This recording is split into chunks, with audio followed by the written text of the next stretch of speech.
Nós estamos de volta com o Sem Censura de hoje. Vamos falar com o Bruno sobre os nossos telespectadores. Bruno. A Nara Mota, ela diz, eu concordo que a proibição apenas marginaliza o assunto. Basta observar exemplos de países onde determinadas drogas são permitidas, com controle sobre o consumo. A Isabel de Almeida, ela diz, boa tarde. As pessoas viciadas, quando querem consumir drogas, legalizadas ou não, elas vão conseguir. Qualquer pessoa que é retirada do seu meio, afastada com o objetivo de afastar a outra pessoa do contato com a droga, assim que chega a um local, seja ele qual for, não demora 5 minutos e ele irá conseguir a droga. O viciado é doente e precisa de tratamento. E não são todas as pessoas que vão se viciar. Descriminalização tem que ser feita junto com investimento em saúde mental. Essa foi a mensagem da Isabel de Almeida.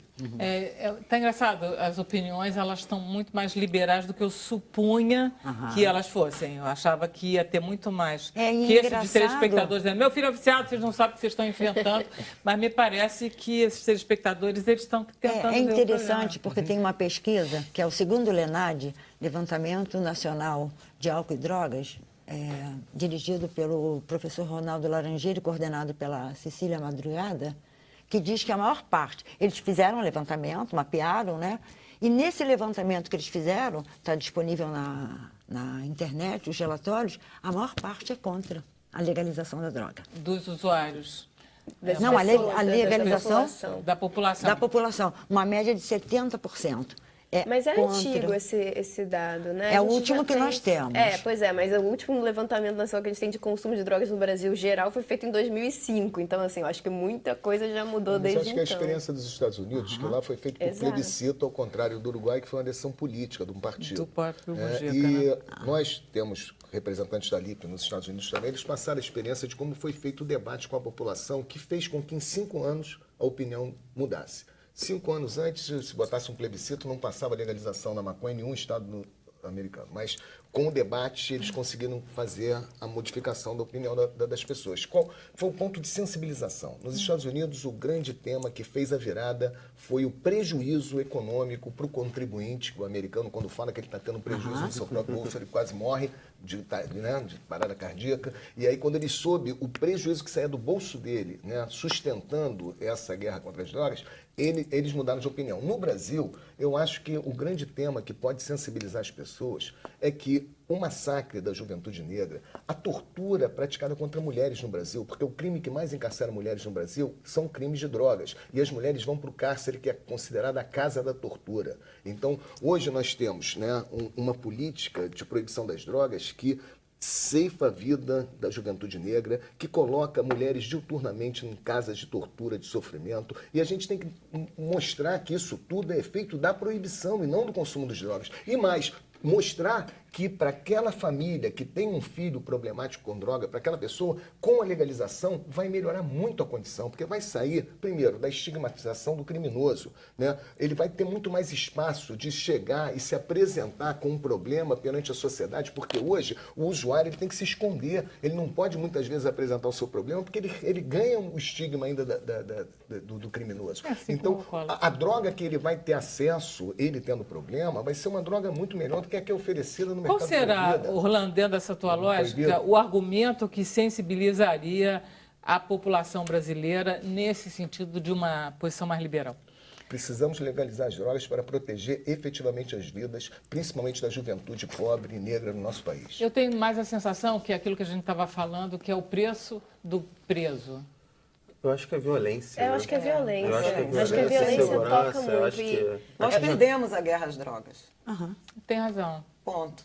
A guerra às Então drogas a gente tem matou que a gente, fazer. né? A gente perdeu essa guerra. Sim. Clarissimamente, pelas estatísticas de homicídio, pela situação do sistema carcerário. E quem é que ganhou essa guerra? Quem está ganhando? Tem gente ganhando bastante. Quem está ganhando essa guerra? Quem está ganhando? trafica Quem é que armas, lucra com isso? As indústrias de segurança privada, por Isso exemplo, são que quantas crescem, pessoas? né? Qual é o Nós dinheiro? erguemos muros, nós Quem quer a blindamos privatização carros, de presídios? nós nos armamos, defendemos Eu sei, mas população civil a armada. gente sabe quem são essas pessoas, a gente sabe como Se a elas gente se quisesse- organizam, se- a gente sabe como elas funcionam, a gente sabe. Se a gente quisesse saber, a gente saberia. Então, por Mas que a a gente gente- não sabe, Ana porque Paula, se a gente já perdeu essa guerra? nosso- Por que a gente está... Porque a gente fica com uma fissura, todo mundo fala fissura por drogas, né? A gente fala uma fissura por drogas, a gente fica numa fissura por olhar o varejo, por olhar a ponta, por olhar o jovem que está lá, enfim, que seja, usando a droga, o que for, o envolvimento dele. E não investimos o tempo nem a nossa inteligência em buscar desmantelar a grande rede e identificar essas pessoas. Eu acho que é porque a gente serve, assim, as grandes corporações ou a pessoas que estão ganhando muito. E aí o Orlando tocou no assunto interessantíssimo. Isso aqui interessa, eu acho, gente. Do ponto de vista econômico. Temos que estudar quem são essas pessoas, do ponto de vista como econômico. isso funciona. Sim. Se a gente perder uma guerra, a gente tem que conhecer o inimigo. Sim, claro. Me parece que, entendeu? A gente não está falando do inimigo. Falando de uma grande economia. Essa grande economia não está guardada, né, em nenhuma residência, em nenhum cofre. Isso está no sistema financeiro. Sim. Pô, teve uma investigação recente nos Estados Unidos de um banco, o HSBC, eu vou falar porque isso é público, né? E que onde foi identificado pelo Senado dos Estados Unidos a lavagem de trilhões de dólares, aviões cheios de dinheiro saindo do México para os Estados Unidos, sem escrita, sem nada. O caminho dessa economia é o sistema financeiro e existe, por parte do modelo econômico atual, interesse nesses mercados ilícitos também. Né? O capital circular livremente, isso aí também gera uma lucratividade muito maior do que no mercado regulamentado. Exato. Então isso também tem um modelo econômico, também se alimenta desses mercados ilícitos. E aí vamos ter que discutir o modelo econômico. E a gente vai entrar... Tudo bem, mas é porque a gente fala de coisas que a gente não conhece, Orlando. A gente está perdendo a guerra para um inimigo desconhecido. Então a gente fica sem arma. E sabe, Vera, eu acho que a gente também está num momento de virada importante que é toda a entrada no mundo virtual desse mercado. Que daqui a pouco isso aí vai ser tudo feito por Bitcoin e sei lá o quê, e vai ser ainda menos rastreável. Tem toda a darknet, né, a internet profunda, que é Deep Web, e que a gente, enfim, vai perder o controle disso aí. A gente não está investindo os nossos parcos recursos policiais de inteligência em desmantelar, de fato, essa rede, achar os responsáveis. Porque aquilo que a gente falou no começo me parece quase ponto pacífico que vai acabar acontecendo. Como não há mais possibilidade de você pôr mais gente na cadeia, não há possibilidade. Isso acabou, entendeu? Quando o Luiz Roberto Barroso diz tem que legalizar, porque não tem mais lugar. Chega. Não é porque ele está preocupado com o futuro da nação, nem com o futuro da família. Entendeu? É porque não tem lugar. Eu só discordo desse raciocínio, porque no Brasil isso é uma estratégia. É uma estratégia para a privatização do sistema. Os Estados Unidos é o país que tem o maior número de presos no mundo, chegando a quase 2 milhões, privatizando o sistema. E eu não duvido que toda essa estratégia desse hiperencarceramento esteja voltado para essa jogada política. A gente viu que o Manizari privatiza o sistema e cria... Existem empresas... A resposta está aí. Mas aí cabe a gente... Menos, Daniel, a Humanizari foi desmascarada a um ponto absurdo. Quer dizer, a privatização do sistema carcerário foi escandalosa. A gente viu que não funciona, deu Manaus, deu no que deu. Eles conseguem até isso, serem incompetentes. Exato. Nos Estados Unidos são empresas SA que estão na Bolsa de Valores, o dinheiro corre solta e vamos prender mais. Exatamente. E nos Estados Unidos, o Obama, antes de sair, né, agora a gente não sabe como é que vai ficar, mas o Obama já passou, na época dele, dentro do Departamento de Justiça, medidas para retirar as empresas privadas de dentro do sistema federal de encarceramento. Então agora vai rodar, né? Porque agora ninguém sabe, né? Donald não vai fazer nada. Vocês acham, só rapidinho, Vera, pegando o que ela falou, que eu achei tão importante, vocês aqui na mesa acham que mudou também a relação das pessoas com as drogas, com esse avanço que a gente teve na internet, quando se passou muito mais facilmente a se falar, todo mundo pelas redes sociais, enfim, qual foi a contribuição que isso deu, entre aspas, para que a gente tivesse esse boom também, esse crescimento? Houve algum... Crescimento de quê? De consumo? De consumo. Ah, não creio. Eu acho que tem a polarização de debate.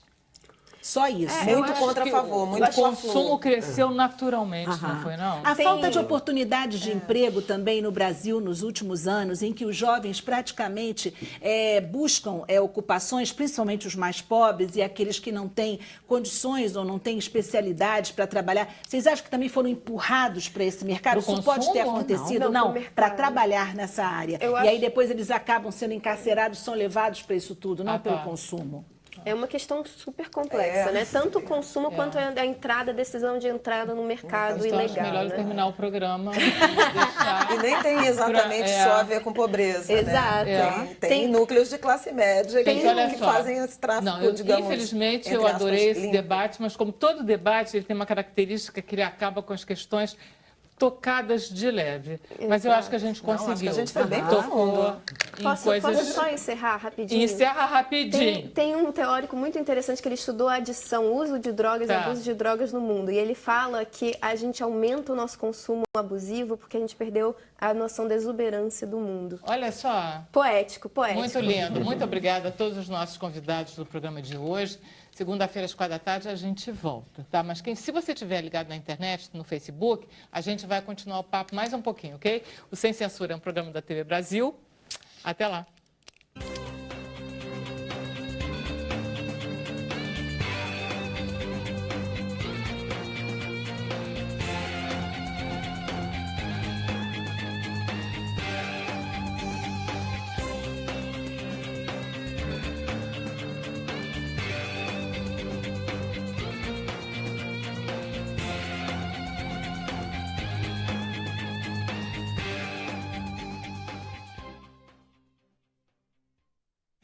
Eu vi, mas você estava atenta. Para você que seguiu com a gente conversa agora, estamos conversando aqui sobre drogas e legalização. Então vamos continuar com as nossas perguntas dos telespectadores. Bruno Barros. Vamos lá, Vera Barroso. A Vera, sua xará, Vera Escórcio, ela diz: a questão da descriminalização deve ser pensada com muita atenção.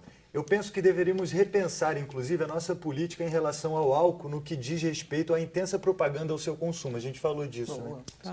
Tenho familiares jovens com problemas com ambos e vivo a dificuldade em resgatá-los. Pensar que o tráfico acabará é uma ilusão. Em Amsterdã, eu fui abordado na rua por traficantes oferecendo drogas não vendidas nos coffee shops. Liberada a maconha, venderão heroína ou outra coisa qualquer.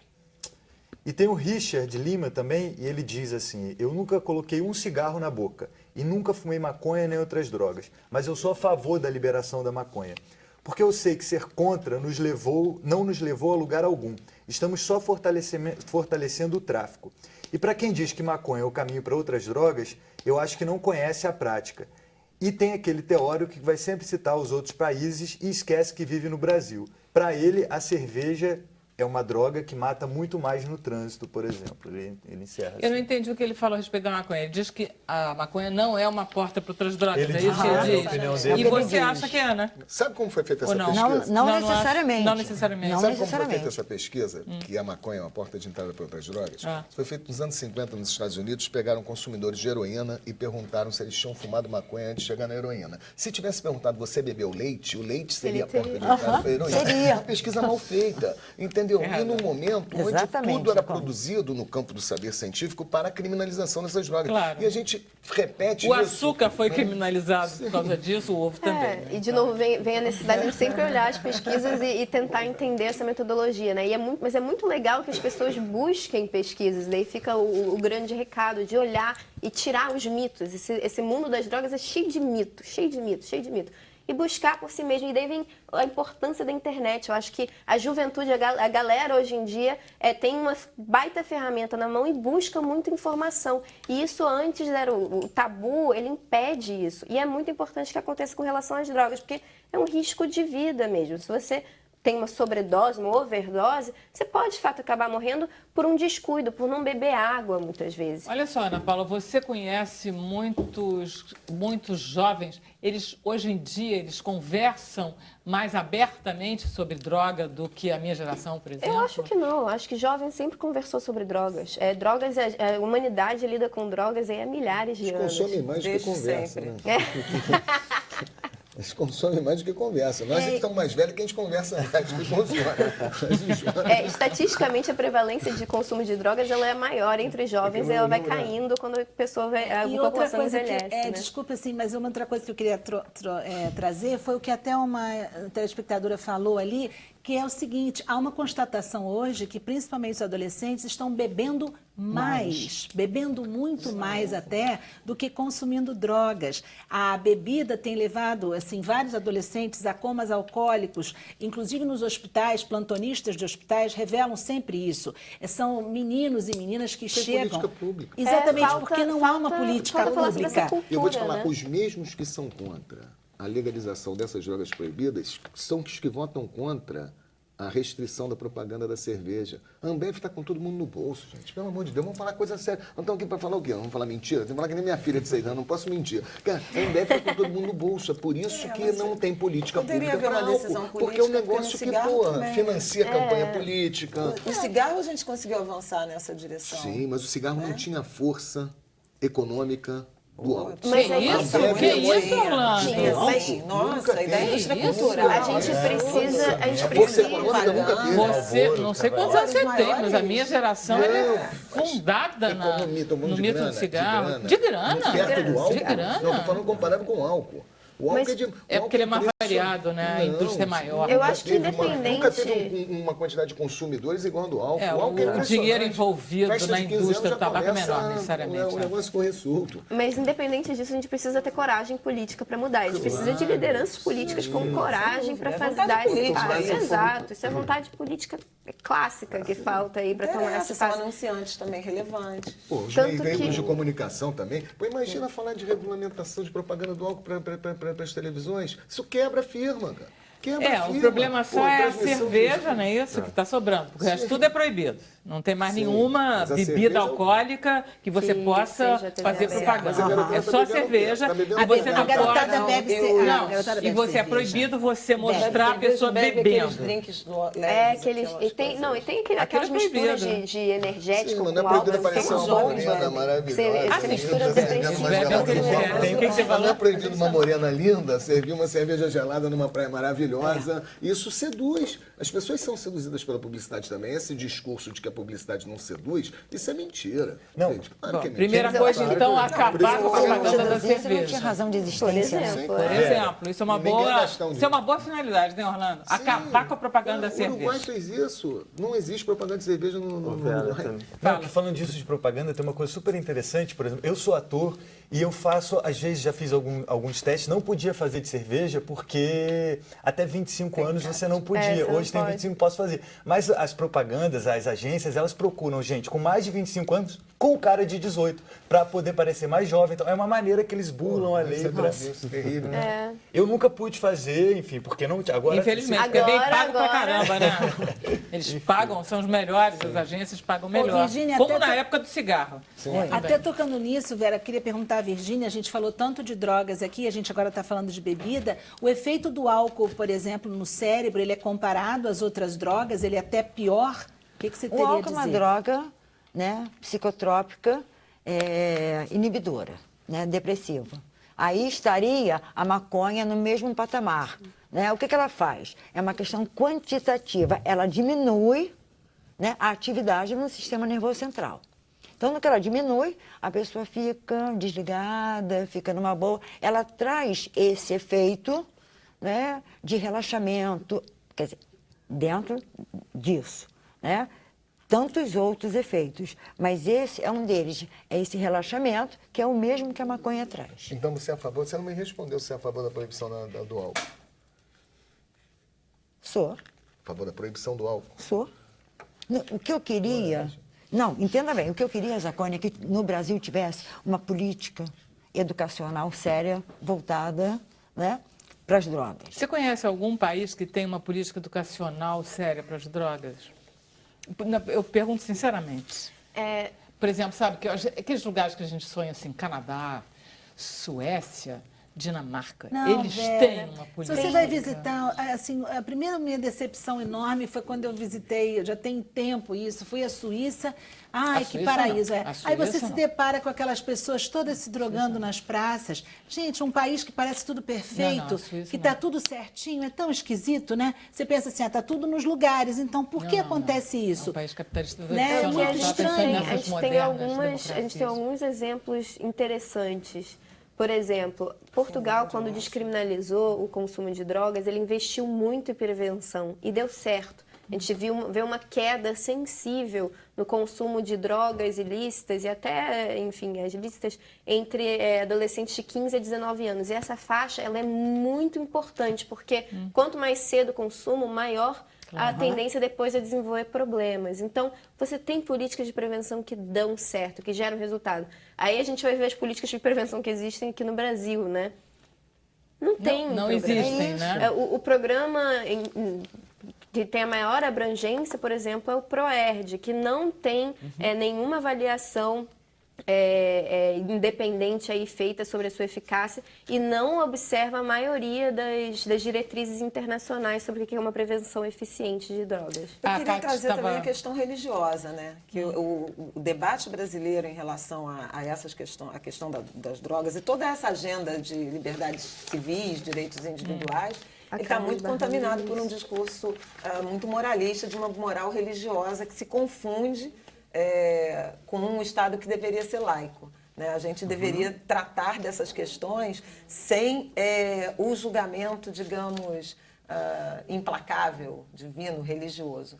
Isso não diz respeito às políticas públicas e aos debates de Estado. Isso diz respeito às escolhas individuais das pessoas de seguir uma religião, de ter os seus dogmas. Mas hoje a gente vê crescentemente igrejas, doutrinas avançando sobre o debate relacionado à política pública, avançando sobre o debate de liberdades individuais, de direitos civis, avançando sobre o debate de criação de arcabouço legal. Isso é muito perigoso.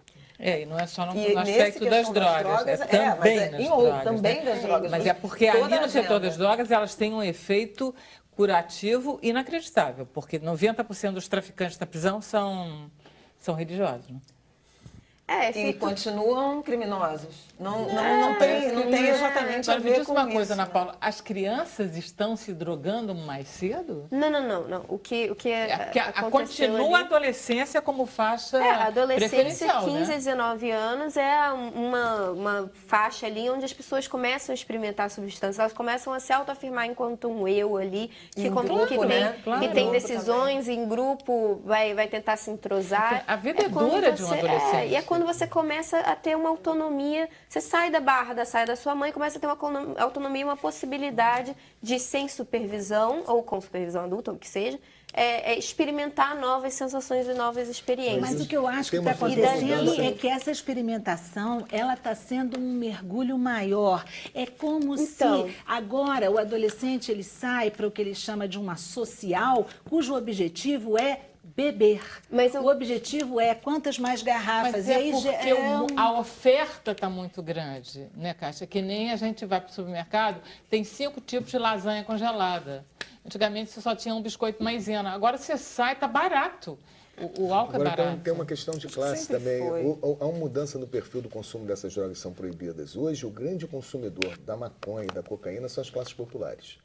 Né? Hoje, as classes populares, o aumento do consumo, hoje a maioria das comunidades... Isso é interessante, você está falando. E os riquinhos, eles fazem o quê?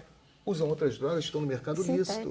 Um amigo meu que no concurso falou que o segredo para passar em concurso público é Ritalina para concentrar e Rivotril para descansar. Essas combinação dessas drogas dão efeitos. Né? A gente está dando uma receita As pessoas abusam. As pessoas abusam. Não, gente, palavra de honra. As pessoas estão usando essas drogas lícitas porque hoje chegou no mercado muitas drogas. Ter crescido em classes populares também tem a ver com escala de produção. Com preço. Né? E isso baixou o preço. Sim, claro. Produção de maconha, de cocaína, cocaína é uma droga barata. Eu me lembro que ficou na minha época era uma droga tem cara. A ver com o Mas ficou aumento barato do também, porque tem muito pouca cocaína. É. Tem muita anfetamina, tem muita coisa ali que não é cocaína. Essas drogas que estão sendo consumidas pelas classes populares são drogas muito misturadas. Gente, eu vou ter que terminar o programa. Vocês querem uma frase para cada um? Pode ser?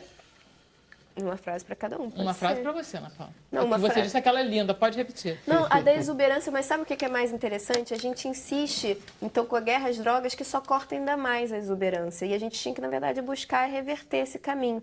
E abrir o debate. Eu acho que isso aqui que a gente está fazendo é um apelo, então, para que todo mundo leve para dentro da sua casa, para os seus amigos, para os seus familiares. Para as escolas, né, gente? Para as escolas, para esses meninos de 15 anos. Vamos conversar sobre drogas nas escolas. Vamos falar sobre drogas. Catizinha. Eu acho que a Flávia tocou num ponto que eu acho que precisa ser tocado também, que é a importância e a influência que as igrejas têm sobre as famílias, o dia a dia. E não adianta só as escolas tratarem do tema, é preciso também que a sociedade toda vá junto. E aí tem que haver tem que englobar essa questão da crença. Essa questão da crença e da fé, ela é capaz de mudar muita coisa. Eu acho que a gente tem que trazer isso para o discurso geral. Daniel. Bom, acho que o debate da descriminalização é importante, é o primeiro passo numa mudança de paradigma. O Brasil está muito atrasado, até em termos de América Latina, um dos últimos países que ainda criminaliza, né? Assim como a escravidão foi um dos últimos países a abolir, mas é um passo insuficiente, que não vai ser capaz de resolver os grandes problemas gerados pelo proibicionismo, que é a superlotação e a violência, né? E acho que o enfrentamento disso passa pela legalização de todas as fases do cadeia de inteiro. Consumo, comercialização. Isso é um debate que a gente, quanto mais informação, menos preconceito, menos tabu a gente vai ter sobre isso. E que tem que ser um debate, como a Flávia bem colocou, público, né? De direitos individuais e políticas públicas. A gente não pode descambar para o lado do moralismo e de argumentos religiosos. Ok. Flávia. Eu acho que rapidamente nós perdemos, né, a guerra às drogas, e é fundamental que a gente seja capaz de rediscutir, de tentar novos métodos, né? E novos métodos na direção de preservação da vida, na direção do humanismo, na direção da construção da igualdade. Tá certo. Orlando. Então, a gente tem que colocar que a proibição é uma estratégia do Estado brasileiro que serve a alguns fins, sim. Dizer que Ele tem um lado provocador engraçado. Sim, mas temos que falar, porque o controle hoje das classes pobres é todo feito com fundamento no proibicionismo. Hoje, se a gente for ver o que está acontecendo na cidade do Rio de Janeiro, dentro do Complexo do Alemão, o que está acontecendo nas comunidades lá de Santa Teresa, né? Nos Prazeres, na Coroa, no Falé Fogueteiro, a entrada maciça de policiais, né? Com aparato militar, gerando muita dor e sofrimento nessas comunidades, para se obter o quê? Né? Algum ganho na saúde pública? Não. Um controle de um território através da violência. E o Brasil, historicamente, né, o Estado brasileiro, ele sempre exerceu, né, essa forma de atuar, né, em relação à população pobre. Né? O termo pacificação, né, é bom deixar claro, né, ele vem lá da época do Império, até a gente, há pouco tempo atrás, não sei se ainda hoje, né, o Duque de Caxias ainda é um pacificador. Ele é pacificador quando ele botou muita gente para morrer, né, lá no Maranhão, né, na cidade de Caxias, que deu o nome dele. Isso era considerado pacificação. Canudos foi considerado pacificação. Na ditadura, o Araguaia também pacificação. Então, nós estamos pacificando com derramamento de muito sangue. Agora, é bom deixar claro, esse sangue está sendo distribuído de forma desigual. Quem está entrando com os cadáveres e com sangue é a população pobre, negra, né, e a juventude dessa parcela da população aqui no Brasil. Tá certo. Virgínia. Sim. Eu sou, né, a favor do debate, da discussão, em todas as camadas sociais, envolvendo toda a sociedade. Esse é um tema polêmico, esse é um tema complexo e que exige, sim, muito debate, muita reflexão. E esse por um lado. Por outro lado, né, que o Estado possa oferecer, né, um plano de educação e um plano de saúde, no sentido de uma política, né, de saúde e de educação, porque nós não temos. Nós não temos. Ou se temos, é muito ineficiente. Então, eu temo pela legalização ou pela descriminalização. E aí? Como é que ficam os usuários, como é que ficam os familiares? Eu tenho esse medo. Então, da forma que está, eu sou contra. Ok. Bruno, você quer dar a sua opinião? Você tinha falado das mães, que as mães não mandaram? Isso. Mandou. A dona Marileide Souza, ela fez um relato que ela fala assim: sou Marileide, mãe de 3 adolescentes, onde consomem maconha todos os dias. E a saúde mental desse usuário? Pois, mais que falamos que faz mal, não adianta. Aí ela faz uma provocação pra gente no final: se liberar, vai ter onde curar se a saúde é falida? Vamos deixar essa pergunta, então, para o próximo programa que a gente vai fazer sobre o assunto. A gente chegou realmente ao final do programa Sem Censura, ok? Também na web. Obrigada a todos. Até segunda.